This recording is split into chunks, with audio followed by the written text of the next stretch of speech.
This is Florida natural farming at Frog Valley Tropical Fruit Farm, and I'm just thinking about stuff. I like to sit out here and look at my rare aeroids that I collect in the morning, drink some coffee and look at the leaves, and they inspire me to start thinking about how they're growing and what's doing it, and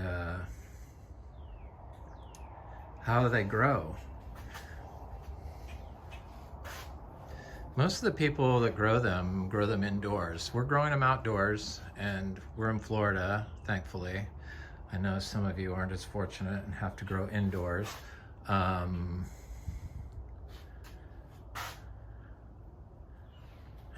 I got my ultimate wish list Anthurium ordered from Equigenera. It's the Antherium lutheri, and I hadn't been able to get it, and I finally got it. But most of our Anthuriums are pushing new leaves, and they seem to continuously do that. And we grow them in our biodynamic compost that we make. It's a filthy compost full of all kinds of bugs, but they do sell high quality organic compost that I'm sure would probably do the same thing. And they've shown that plants that are grown in natural conditions are able to withstand their environment, changes in their environment or alien environment. So if it's really hot and then all of a sudden it gets really cold, they're able to adapt to the changes. Or if you have a lot of moisture one day, the next day it's completely dry like it is here today. It's coolish again, which is very odd for here. They adapt to it. If they're grown in chemicals, they're unable to do that. So that's why they respond so well to our biodynamic compost. And I like to rant about pollution and stuff, and because it really bothers me, these young, beautiful people that are growing these houseplants and unknowingly are like possibly exposing themselves to chemicals in the air, because that's where it winds up. The nitrogen will go into the air, and whatever else you're putting in it will go into the air. So in the 70s, they had houseplants, but they all grew them in soil and they used fish emulsion. But now we know how to make really good super soil because of the marijuana people, basically, from California and Colorado and elsewhere, because they have to grow food as medicine. Your houseplant is medicine because they make you feel better.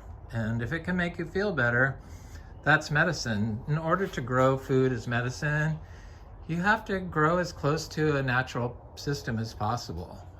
Otherwise, your plant is going to get sick and have burnt leaves and not grow good or defoliate and die easier. It's not really your fault. It's what they're telling you need to do to grow your plant that's killing your plant and forcing you to buy another one. Because that's what I do. I killed one Anthurium, a seedling, a little tiny seedling, Warocquianum. And it was a long time ago. And all the rest of them are fine. This is Longus lobum. This is Antherium Fredericksdalii. I like the pendant leaf one. This is like my newest one. It's got a new leaf starting. This is Antherium coromolans. This is Antherium Metallicum, which is one of my faves. And it's got a new leaf coming out.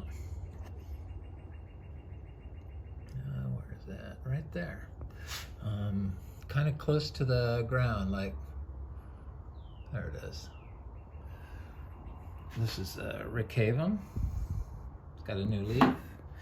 This is a Pallidiflorum that I broke the new leaf off right here. Where is it? Yeah, right there. And it's got a new leaf coming out. That just happened like a week and a half ago. This is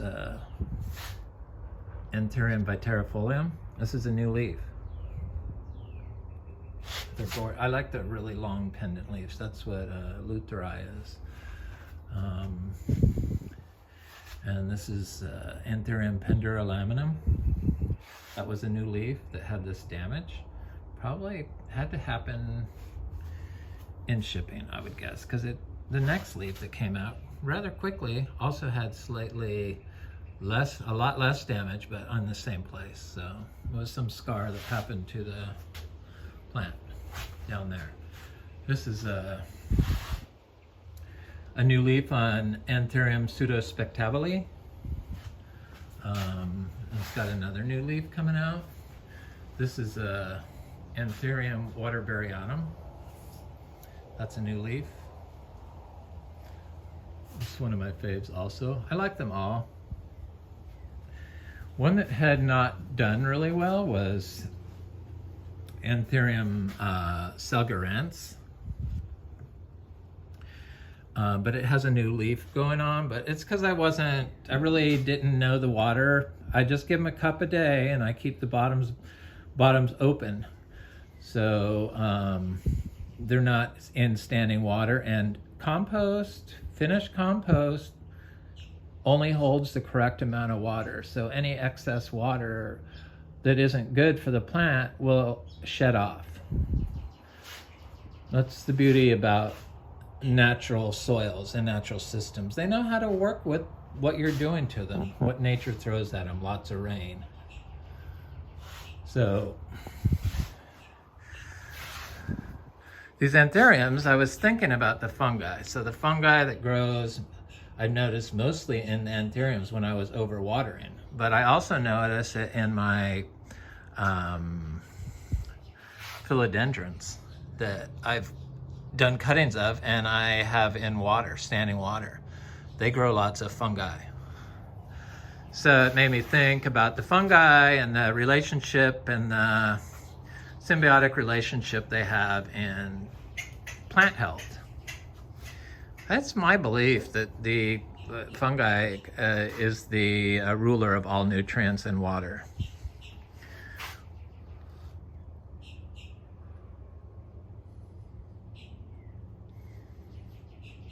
Just makes sense. They colonize the roots, they send out hyphae, it attaches itself to minerals, and they repel all excess water, and they're made up of water. So this is Anthurium warocquianum. It just makes sense to me that they're in charge of it, and we're working on destroying them on our Earth. That's what all the chemicals do. They just pretty much put fungi out of a job, so the plants don't need them. This is Anthurium regale, new leaf, verde. It's gorgeous. There's the warocquianum.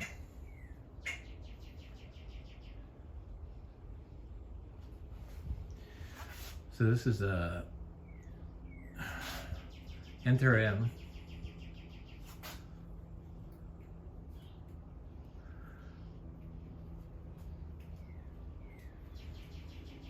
regale. It's got a new growth point right there. And that's Anthurium warocquianum esmeralda. That's a new leaf. This is Antherium tremulum.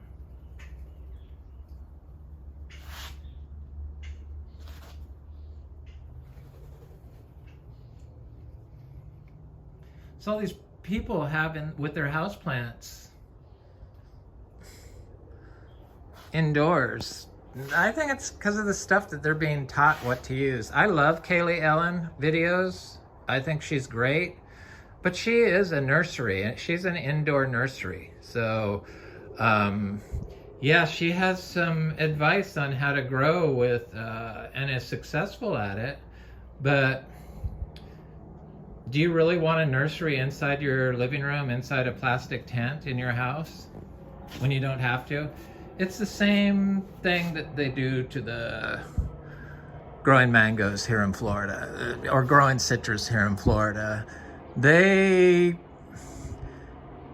eradicate the biology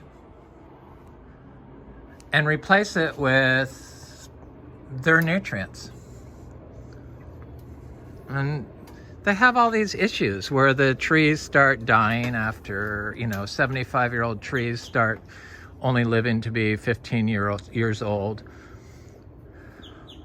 And the groundwater is completely polluted, and the sea life, the manatees and stuff are all being killed because the seagrass is being destroyed from the high nitrogen content of the septics and the chemicals and the herbicides that they apply on calcareous rock, which goes right into the water. And then they tell you, after they've destroyed your natural systems, then they tell you, oh, we figured out the problem.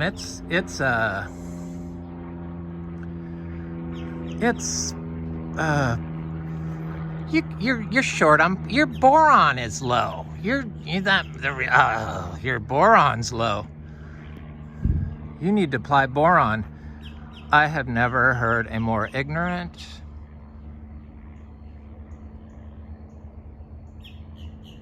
response than nutrient packing to plant health.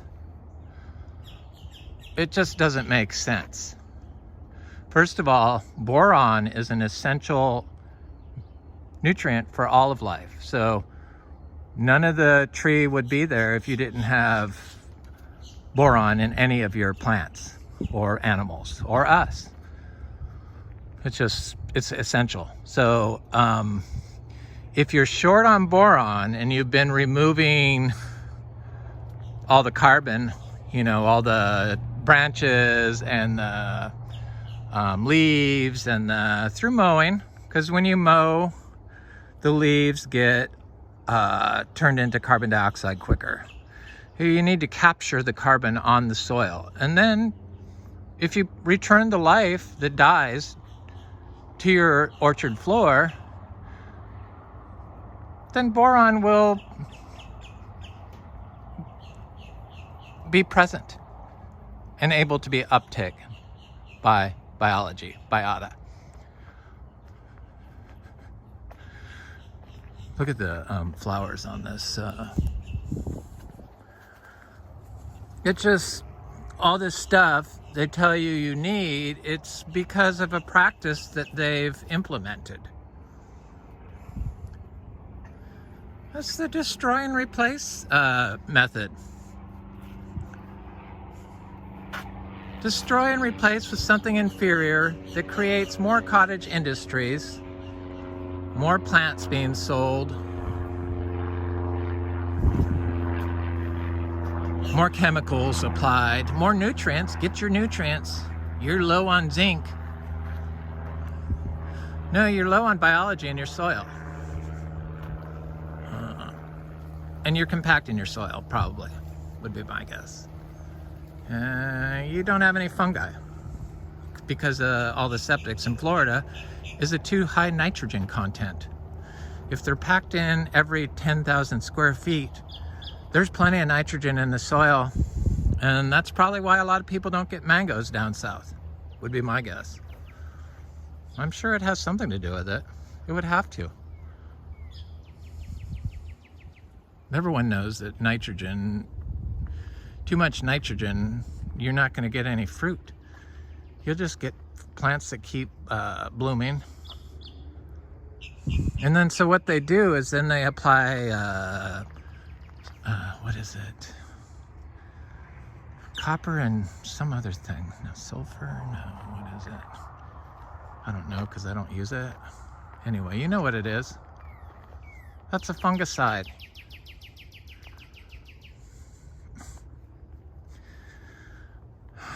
Should look at this achacha tree real quick.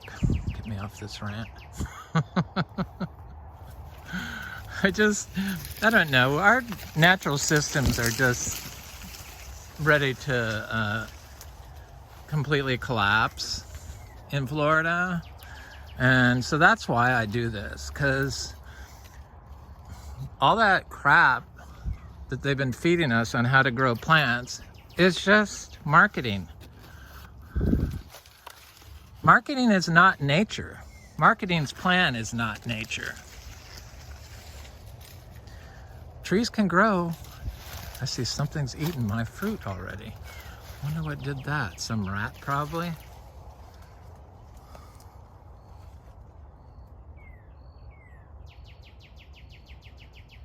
See that fruit? The chacha's getting pretty big. There's a lot of it. I have trouble finding it when I'm like right in the tree, but then I get back and I look and I'm like, oh yeah, there's the fruit, and it's very hard to see. Hopefully some rat won't just take it upon himself to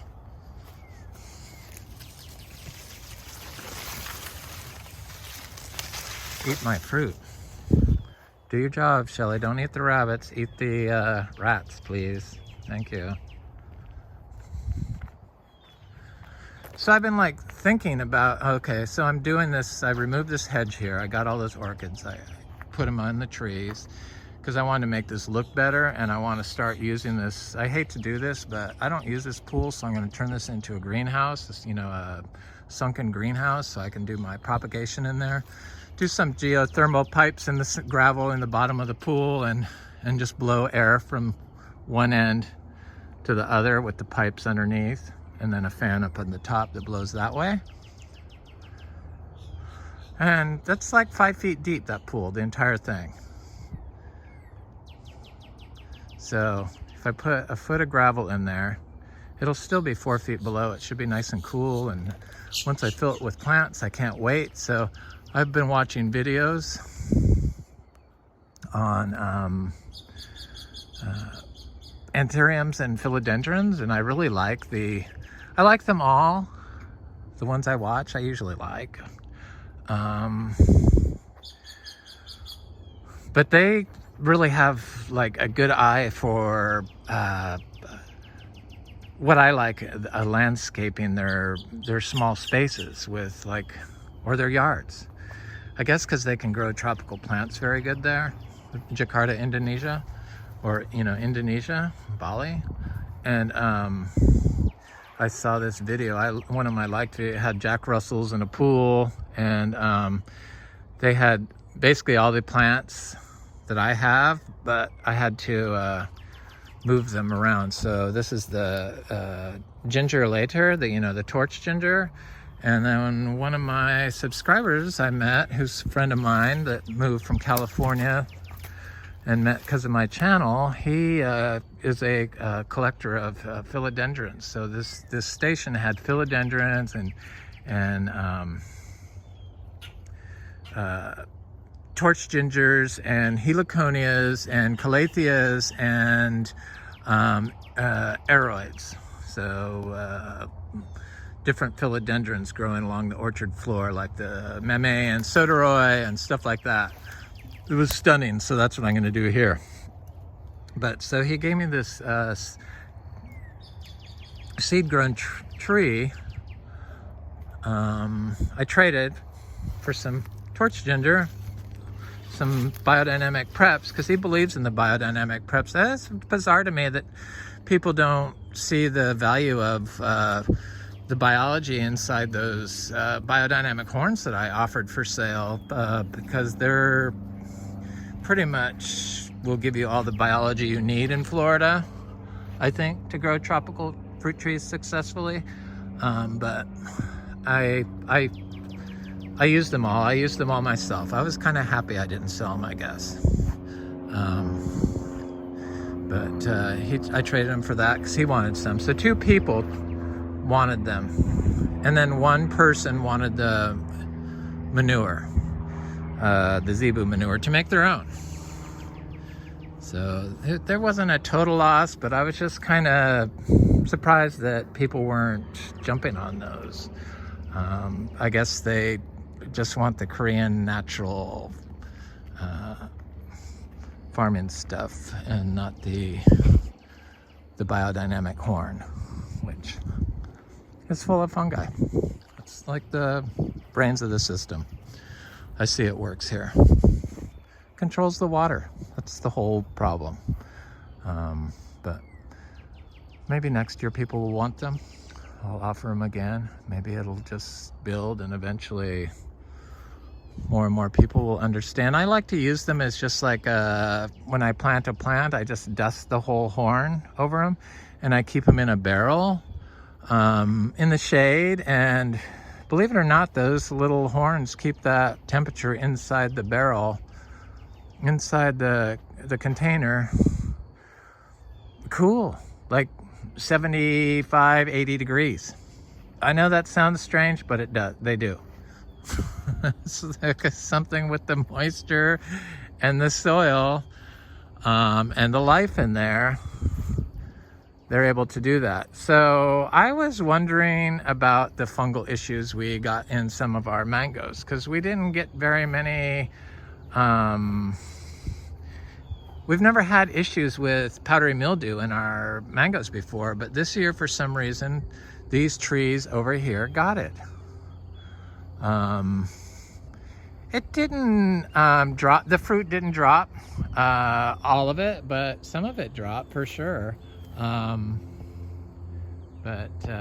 there's still a lot of fruit on there, 2 crops, but the creatures have been getting this tree because it's so close to the barn. So I had experimented. Hi, you guys. My little babies. Hi, Pepsi. I had experimented, because I can't sell this as organic because it's too close to the cows, because you can, you know, the manure is gonna cause E. coli. So I eat the fruit myself, this fruit, no problem. So I experimented giving it like 3 times as much manure.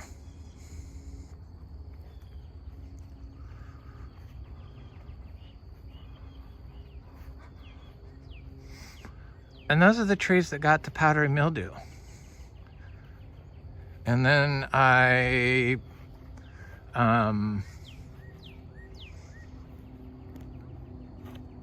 read this thing where applying nitrogen and phosphorus at the same time favors fungal pathogens rather than fungal symbionts. So a fungi that works in favor of your plant's health.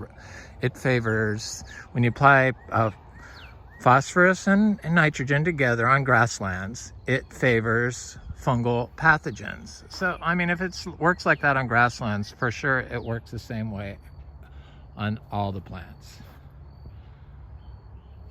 That's not too much of a stretch to say that. And so I thought, well, that kind of explains why the plants that got all the extra nutrients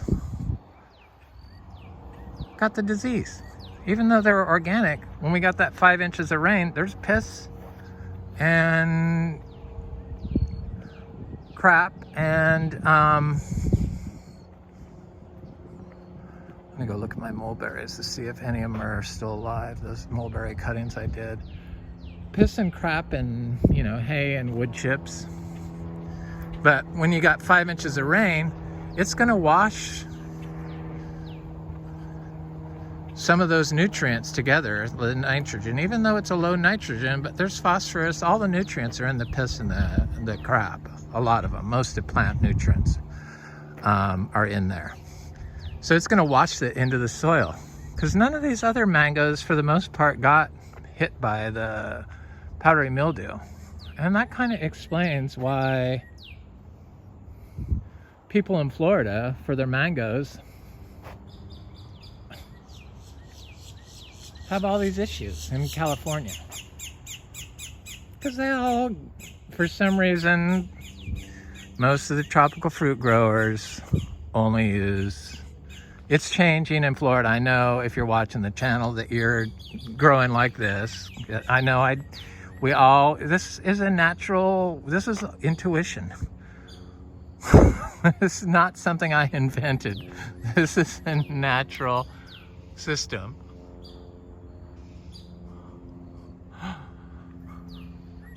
Crap and pee and not applying chemicals, not applying other nutrients. I don't know. Because of all this cover, the biology. The biology is the nutrients. That's the boron.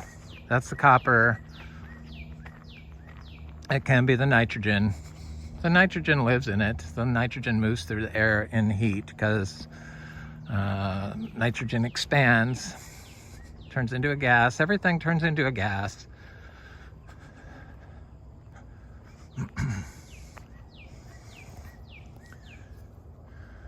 No, it's just so hard. We've done replaced the chemicals in grow systems to grow plants.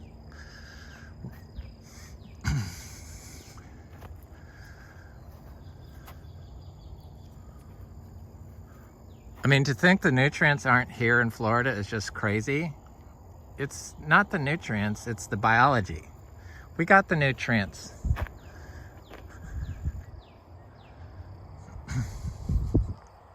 Having all that E. coli in your soil, the E. coli is super nutrient scavengers that when they get consumed by the other life in the soil, become more nutrients.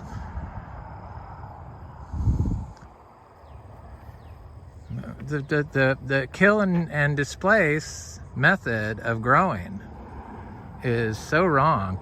And then you get the people that try to develop the biologicals and try to say you need to buy their product to add the biology. That's pretty crafty. People are crafty.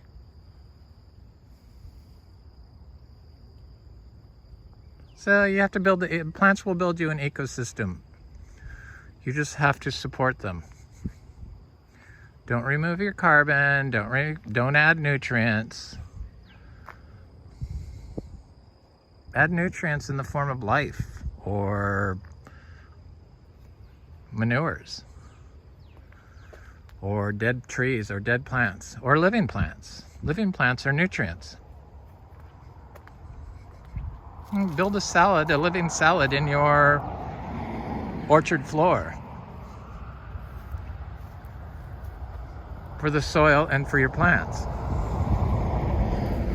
That's how it works. And then all the biology lives at the root zone of all these plants. I mean, look at these bananas. These bananas. Oh my God, I'm gonna have so many bananas. I love it. I love bananas. We're gonna look at some of those cuttings I did of if I can even find them. They look like dead sticks now, like that mango that got fried. This Facebook information that gets spread like wildfire, like, I don't know, they're worried about the bugs that are that go into your dead mango wood. Well, if it's eating dead wood, it's not interested in your living tree. And if you got them, they're already there. So probably removing the dead wood wouldn't be the best thing. Just saying, trying to make people rethink what they're doing, why they're doing it. They don't even know why they're doing it. It's because somebody else did it, because somebody told them they do it. Somebody that has a 70-year-old grove that they either bought or inherited. Not that they planted. Told them that's what you need to do.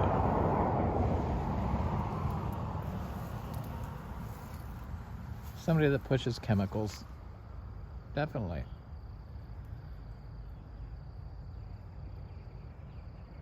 So chemicals are going to be the death of us. Chemicals and the plastics. For sure, the plastics. Oh, the plastics. I don't even want to go down that road. Look at my pretty plants, Eric. So I got one of these torch gingers I did. Or no, that's a heliconia. But I did a torch ginger here too. There it is. It's coming up. That's when I used to cut the tops of the heliconia and the torch ginger. I since leave them when I transplant them. And they seem to do better. I don't know why that is. Maybe because they're dropping nutrients that the new plants need? Probably. So I got some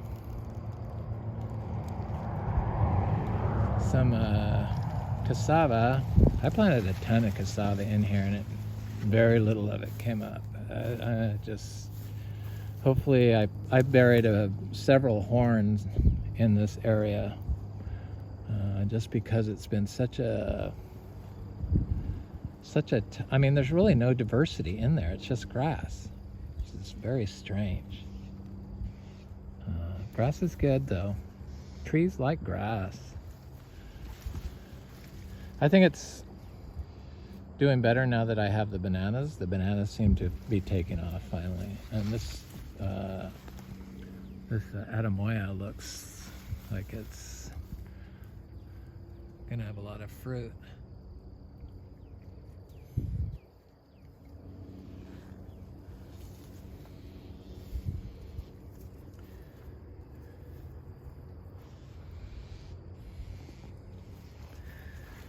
People just don't seem to care anymore about anything but themselves, and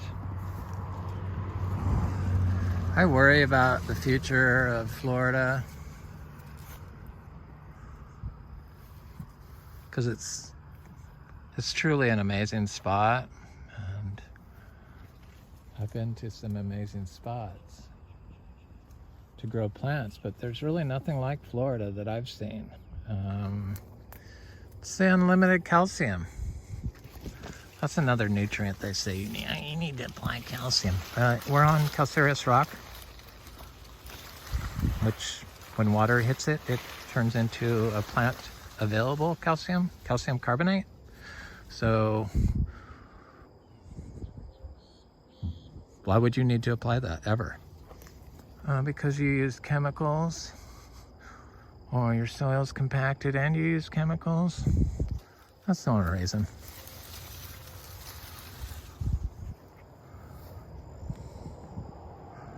I know a lot of you know this, but there's just one more person that gets it. That's all I'm trying to talk to.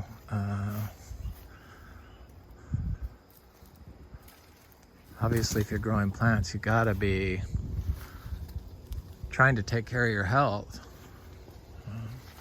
Growing plants with chemicals is not growing plants for medicine.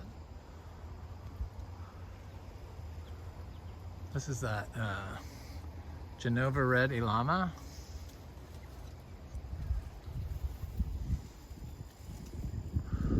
Looks like it's sending out a bunch of flowers. I'm trying to see if there's any fruit on it. This is something I've been trying to get fruit off for a while, but I never really pushed. I see it's probably not wise to put too much manure. Maybe if you're trying to push the plant early, but I think that's probably not the best way now. I see that that's not the best way. So I'm not going to put extra manure next to any of my mangoes again, because we've never had issues with the So this is that row of sugar apples along the road here, with the ginger in between. 6 years in the ground, nursery grown trees, but that's what we got. Some rain, so there's a big flower, there's a little flower. A little one won't produce fruit, but the big ones will. So they're starting. I think we're gonna get a lot of fruit this year because I gave each one of them 50 pounds of manure, and I had never done that before. I used to spread my manure around. So each one of those mango trees got 150 pounds of manure as opposed to 50 pounds per year, basically.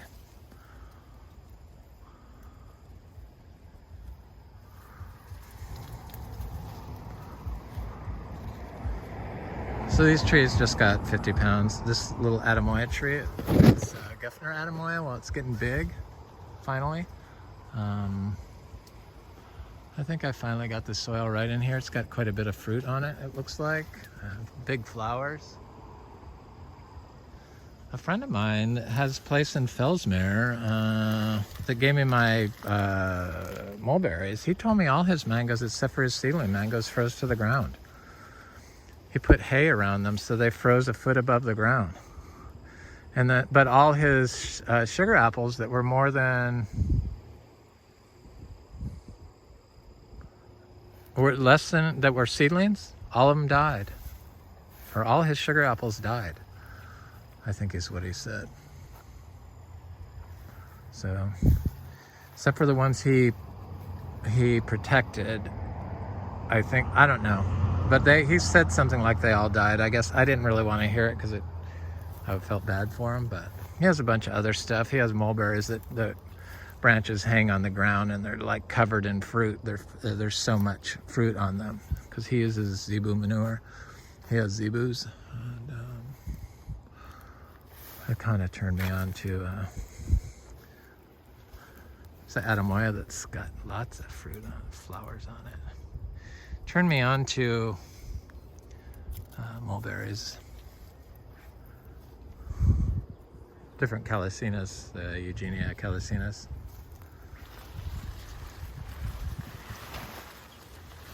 But he's one of those people that only grows plants for food or medicine, or that are food or medicine. Whereas I think all plants are food or medicine. They're all nutrients, so who's to say that the nutrients that you're breathing, that the philodendron is respiring into the air, isn't a nutrient that you need? So there's other ways to get nutrients, and it's not just through consuming food in your mouth or drinking it. That's how they develop medicinal marijuana. They smoke this stuff, the VOCs. You know, all your antioxidants stuff. Stuff moves through air and water.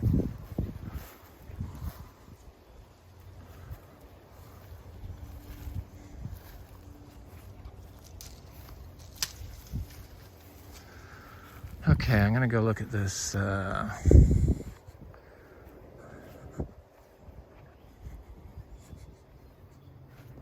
so pretty here.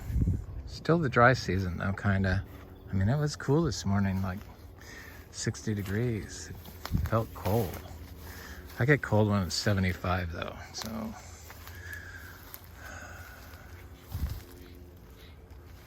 I know, frogs. It's gonna rain. This is that male freaking MB tree. And this is one of the YouTube subscribers got a little tree like this short little tree that they have, that they've had for a while, and one branch had had fruit on it. That's how this tree is. So maybe this hermaphrodite, because I saw that it was all perfect flowers on this tree, but only 2 branches have fruit on it. You see the fruit, right?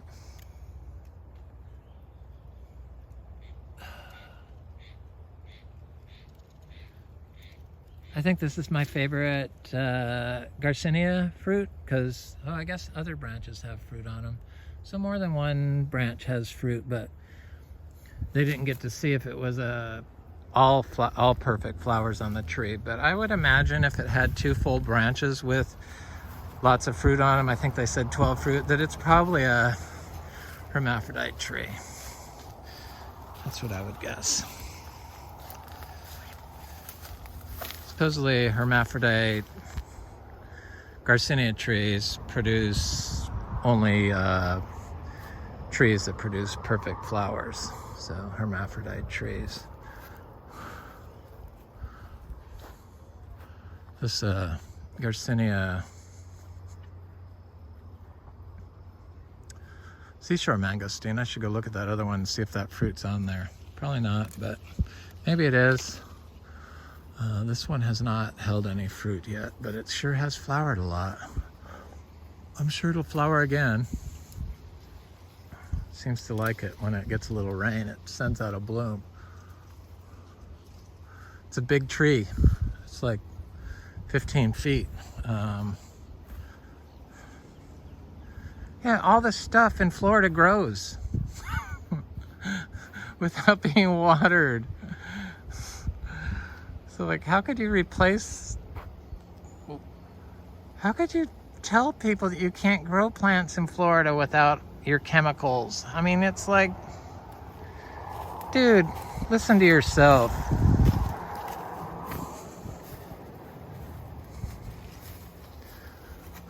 I'm showing you, this is zero maintenance, nothing, zilch, everything grows. And fruits quickly. I'm pretty sure that we are the only farm that's had 7 different fruiting Garcinias. Speaking of which,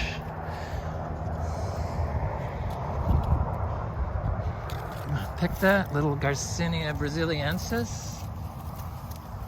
I watched a video by Flying Fox Fruit. I liked it.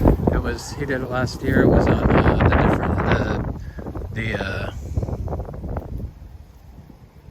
Garcinia brasiliensis, the Garcinia intermedia, and the Garcinia gardneriana, which he had mistakenly re-identified as improved lemon drop mangosteen. But I'm glad he finally clarified that. This little jackfruit, I was wrong. One did get it from the freeze. It was this one. This was a highly compacted area, seed-grown jackfruit, but it's coming up, so that's good. So I see this little tree is leafing out. When they leaf out, they start flowering when they're of size. He said that the littlest one is, he aligned with what I said. The littlest one's the brasiliensis, the middle-sized one is intermedia, and the biggest one, the one that he called improved lemon drop mangosteen, has always been the gardneriana, Garcinia gardneriana. That's what I say. That's what he said finally. So, yay! There's agreement in the Garcinia world. Okay, is there fruit on here, please? So this tree flower. Oh, there is still fruit on here. I can't believe it. Oh, yes. Thank you, tree. Thank you, thank you, thank you, everyone involved. And it's getting bigger. So this is the Humbromiana.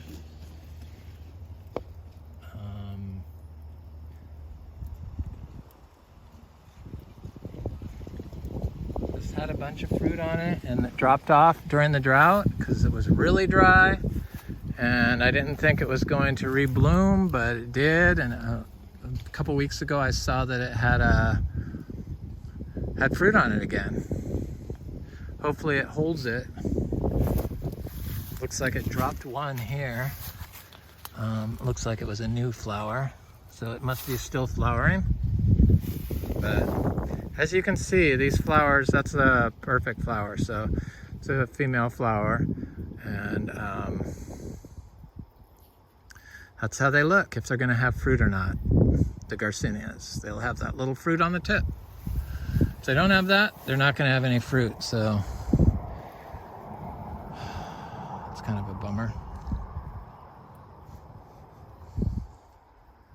So it must be flowering again. I see it's blooming, it's starting to leaf out, so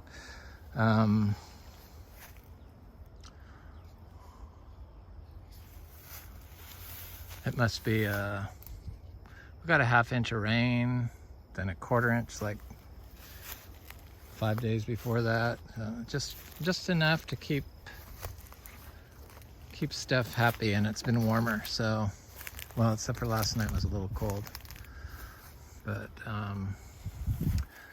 these black sapotes are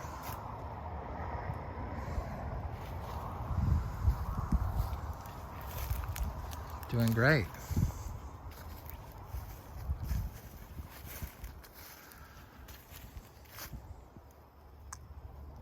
So the MB, of course, this tastes really good now, probably because I haven't had one in so long.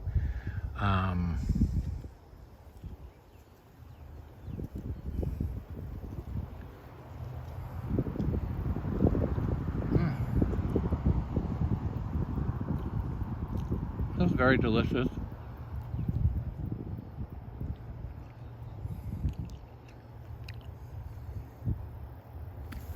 So I plant the seeds because I like them. I mean, I'd rather have hundreds of these than none.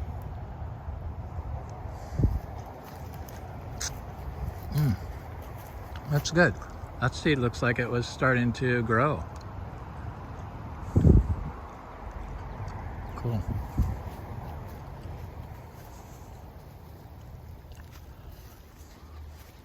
Guess we'll plant both seeds in the same hole. It's probably how it wanted to be planted, right?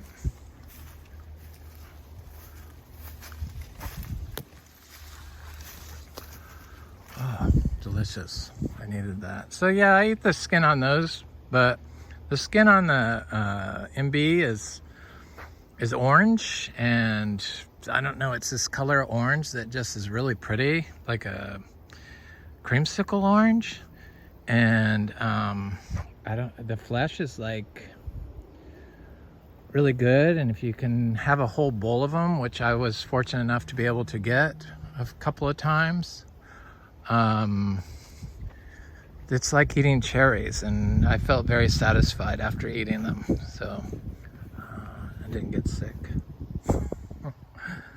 They're not overly sweet, but they're delicious. They have a little more flesh than the brasiliensis. I'll go look at that Garcinia, it's the achacha. We have like, I don't know, 400 achachas, I'm sure. They're everywhere. I see achachas. Achacha. Achacha.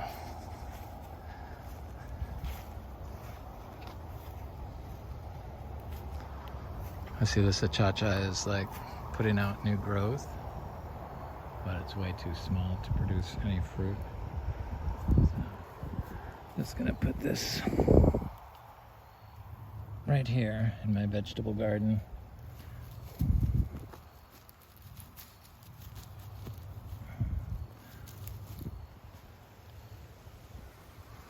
Forget I planted it there, probably. So this is our little Garcinia gardneriana, which I mistook it for a cha-cha last year, over a year ago, I guess. It's because I didn't have a tag on it. This is the one they flying fox fruit called intermedia mistakenly, but that name seems to have stuck. Improved lemon drop mangosteen, but it has a little football-like fruit on it, and some of them are round. When they get ripe, they get more round. They're much larger than the, see one's starting to ripen up over there. Much larger than the brasiliensis, and they're a little bit bigger than the intermedia. Or not quite a bit bigger, I guess, so far. It's the shapes, or the size is very variable. I believe all of them are called brasiliensis, Garcinia brasiliensis. the Indian names for them. I forget. I don't want to say the wrong name, but it starts with a C. H, E.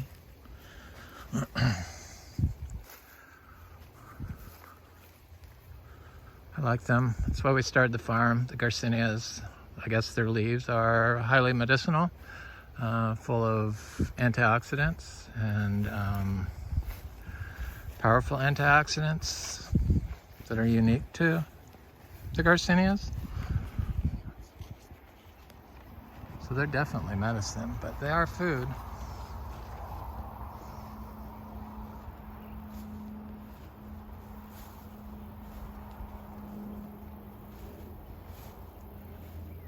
Smells so good. Anyway, this is Frog Valley Tropical Fruit Farm. I hope you have a beautiful day.